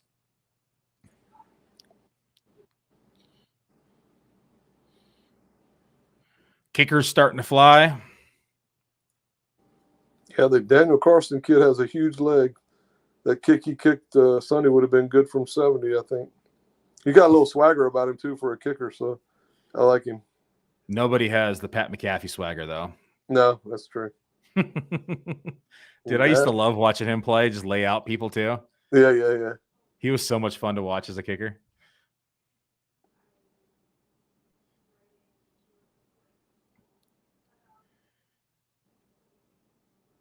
Well, let's recap the team for the audio listeners. From the 7 hole, Stephon Diggs, A.J. Brown, T. Higgins, DeAndre Hopkins, Kenneth Walker in the 5th, Breece Hall in the 6th. That's RB22. Gabe Davis in the 7th, Tyler Lockett in the 8th as wide receiver 41. Dalton Schultz as our first tight end in round 9. It is tight end premium over at the FFPC, so you got to draft those tight ends early and often. Samaje Perine goes to us in the round 10. Kenneth Gainwell, round 11. Tyler Algier, round 12. Geno Smith falls all the way to us in round 13 as QB 15. Greg Dulcich as tight end 22. Rashee Rice is wide receiver 70 in round 15. Hayden Hurst as tight end 25 in round 16. And then we fire up our defense, Baltimore defense, as the 7th defense off the board here in round 17. And we are 3 picks away from making our next pick. We have 3 picks left. You have to take a kicker inside the draft, so that leaves us with 2 Other possibilities, we're done at quarterback, we're done at tight end, so more than likely we're taking 2 running backs. Yeah, we're definitely taking 2 running back stabs. And it's thinning out. Still quite a few I like. Still quite a few.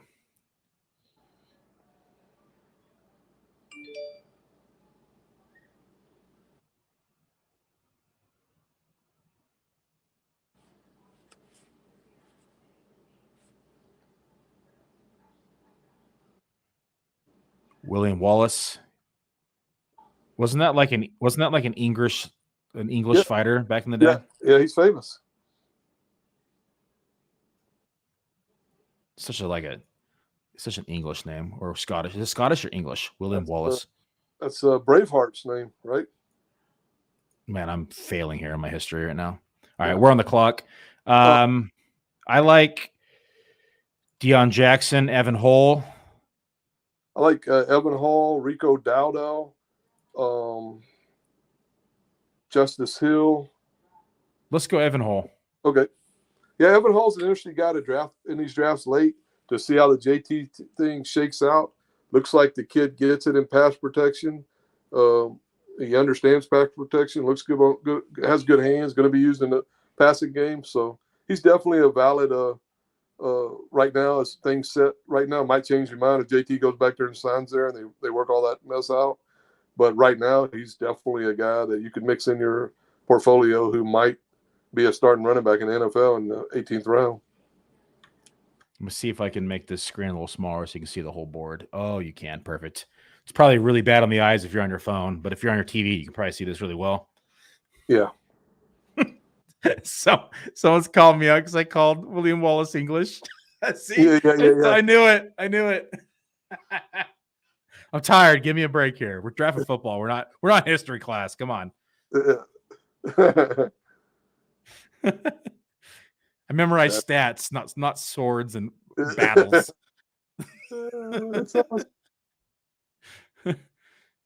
Freedom.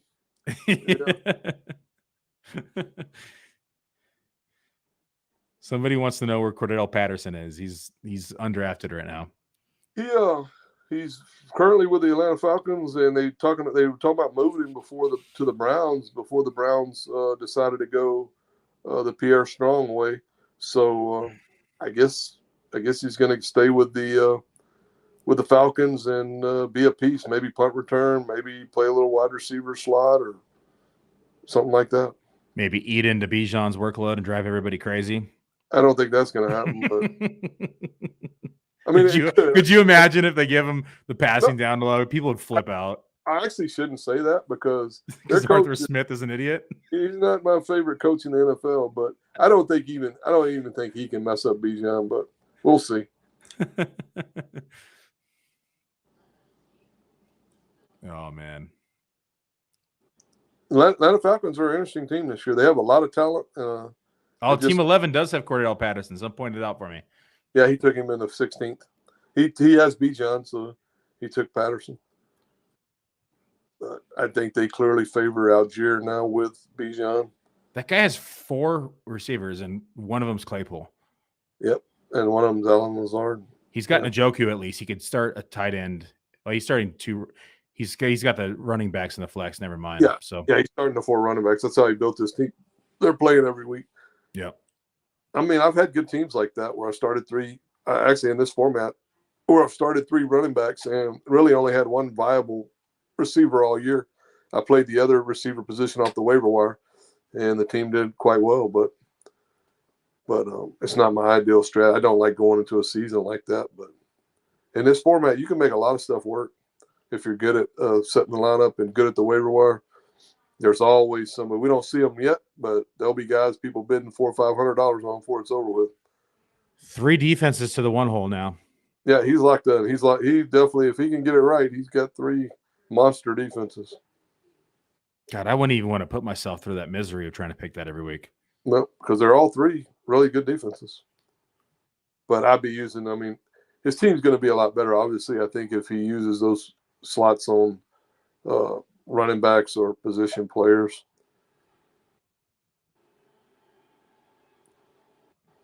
He's got Derrick Henry, who's an aging running back. Who knows? He has Mozart, who's old. He has Najee, who's Najee, and then he has Connor, has one of the worst offensive lines in football, which he paid a premium for Connor too in this tournament. I mean, Connor, there's teams out there with mid-8 round shares of Connor.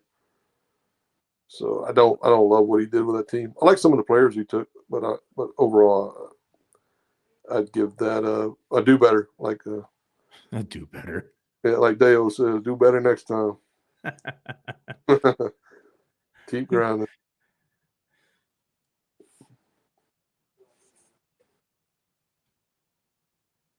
I do like the receivers legs. We like Mike Williams. You and I both do. I like Jahan Dotson a little more than you, but you love the talent. You just don't like the situation this year.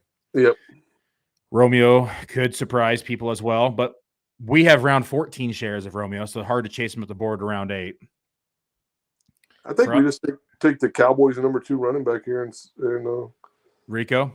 Yeah, Rico Dowell here, and put him on this team. And Pollard, I think that kid, I think Rico's like way underdrafted, and he's going to be playing snaps right out the gate with Pollard. So yeah, Vaughn's looks good, so he might see the field as well. But if there's ever an injury to Pollard, forget about it. Both these backs are going to be heavily involved.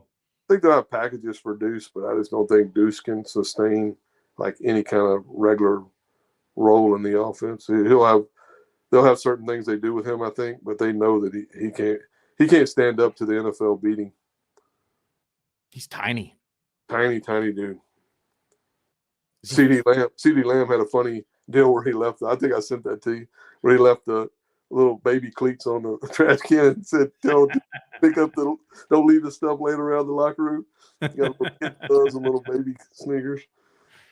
5'5", 179 pounds. Yeah, he's. I know Darren Sproles did it, but Sproles was built a little differently than Deuce is built.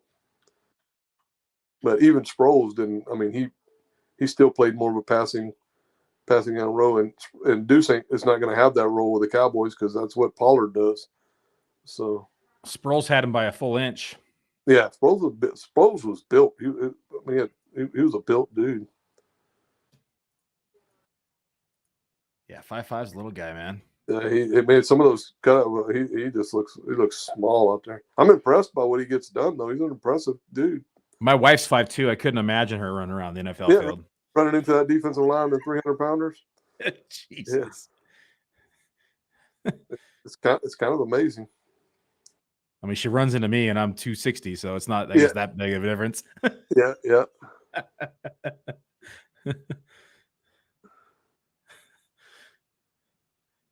I guess we're out of picks. I was going to talk to Alex and them and see if we could add 2 rounds to these things. I think the 10-man is a little short. We need 2 more rounds. There's some guys I like to stash. We'll have to wait for waiver wire to churn people. All right, so do we want to create more work for us on Sunday morning when we're in Vegas and do our free look kicker? Might as well. It's either that or take the nuts at kicker, whichever one you want to do.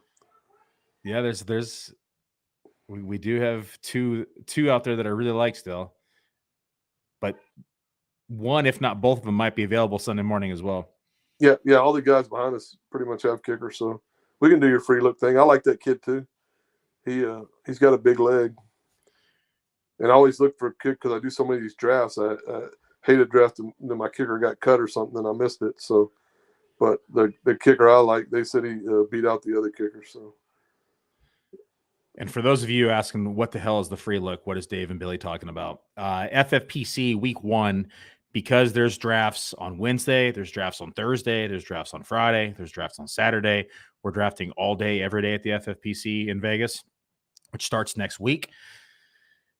To make it even for everybody, for people drafting on Friday, people drafting on Saturday, they allow you to swap out or in players that were in the Thursday night game. So you do get a free look. That's why we call it the free look.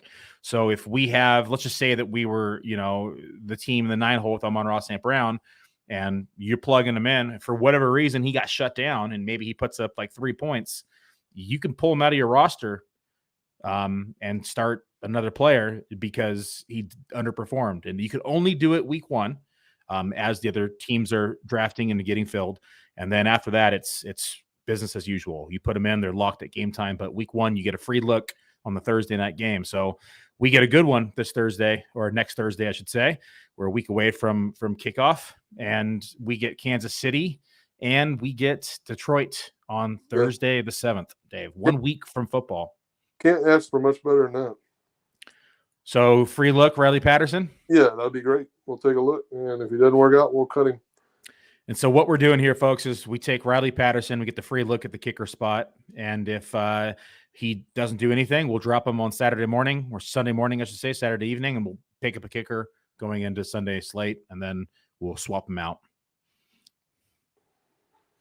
Brian asking how much this draft is. This is a $350 FFPC Fantasy Pros Championship draft. You can buy 3 packs for $1,000. You can also use code Underworld if you have not done any drafts at FFPC, and you get a $25 credit or $25 off your first team if you use code Underworld over at the FFPC. And you can utilize that for a best ball. They have the Superflex tournament, the second one coming through now. Those are $35 entries, so you could pick up your first draft for $10, or you can save that $25 and you could buy a 3-pack of these Fantasy Pros Championship teams and spend $1,000 or $975 with that credit, and you can draft yourself a chance to get $1 million, because the money up top for this 350, the Fantasy Pros Championship, is $1 million up top. Well, yeah. Dave, let's go ahead. I think the draft now, we got two spots left. I have the whole board showing. I'll read off our team for the audio listeners, and then pick a team that you think is our main competition for the money up top. So our team for the audio listeners from the 7 hole: Stephon Diggs, A.J. Brown, T. Higgins, DeAndre Hopkins, Kenneth Walker as our RB1 in the 5th hole, Breece Hall as our RB2, and RB22 off the board in the 6th hole, Gabe Davis as our 7th round pick, Tyler Lockett, 8th round pick, Dalton Schultz as our 9th round, Samaje Perine in the 10th, Kenneth Gainwell in the 11th, Tyler Algier in the 12th, Geno Smith as our quarterback 1, and we're going naked, Geno Smith, no other quarterback on the roster, in the 13th. Greg Dulcich is our tight end 2, Rashee Rice as our pick in the 15th, Hayden Hurst as our 3rd tight end. It is tight end premium, folks, so 1.5 points per reception for tight end. That's why you see so much purple on the board. We take our first defense in round 17 with Baltimore. We get Evan Hull and Rico as some upside shots at running back to finish off the team, and then we get our free look kicker in round 20. How do you feel about the team overall, and who's our biggest competition? I like the team. I think we did a pretty good job on this one. For me, I like the 4-hole, what he did. I might not like every player he took, but just his overall thought process and the way he constructed the team, I give him an A, and I think he'll be the main competition for us in this league. But other teams will emerge throughout the season. I like the 9-hole team too, but just as far as what the 4-hole did a really nice job in this draft, I think. Jared Hammer pumping himself up out of the 2-hole. Says, watch out for the 102. Let's take a look at his team: Cooper Kupp, Chris Olave, Keenan Allen, Dallas Goedert, Justin Herbert, J.K. Dobbins, James Cook, Khalil Herbert, Quentin Johnson, Rashad Bateman, Elijah Mitchell, Tajay Spears, Boyd, Chris Evans, Lat Murray, Pittsburgh defense, Isaiah Likely in 17, MVS in round 18, Jordan Love, and Joseph. I like the team. He did a good job. I mean, Goddard, I'm just so used to him going a lot later. But if you like Goddard and I like Herbert, I mean, I like the team. The team is definitely one of the better teams in this league. So yeah, he took a lot of players I like and did a fine job. I think that's it, Dave. We're gonna be back tomorrow, folks. We talked about it earlier. We're gonna be doing the Terminator draft again. For those who are unfamiliar with it, it is a best ball league. It is $350 to enter, but it is a 26-round snake draft. That's the kicker, and the biggest kicker of all is you have to terminate or cut a player every single week as the season progresses. So it's a very unique format over at the FFPC. Thank you for tuning in. Dave, always appreciate you hopping on the podcast with me. Always appreciate your insights. You're a wealth of knowledge inside the field. Why don't you tell people where they can find you on Twitter? I don't even know my Twitter handle. but it's a bunch of numbers. A guy I used to draft with said, "Man, you need to be on Twitter." It was really a bad idea. I probably don't need to be on Twitter, but at least I've gotten a little better at just minding my own business on Twitter and trying to leave people alone. So yeah, to be honest with you, Billy, I couldn't recite the numbers. That's my Twitter handle. I'll tell everybody for it. Man. It's at 208-858-740. That is not his social security number. Do not try to steal his identity. Yeah. That is his Twitter handle at 208-858-740. Had to double check it. Thanks for tuning in, everybody. Have a good night. Thanks for joining us on the Dominator. Thanks, Billy.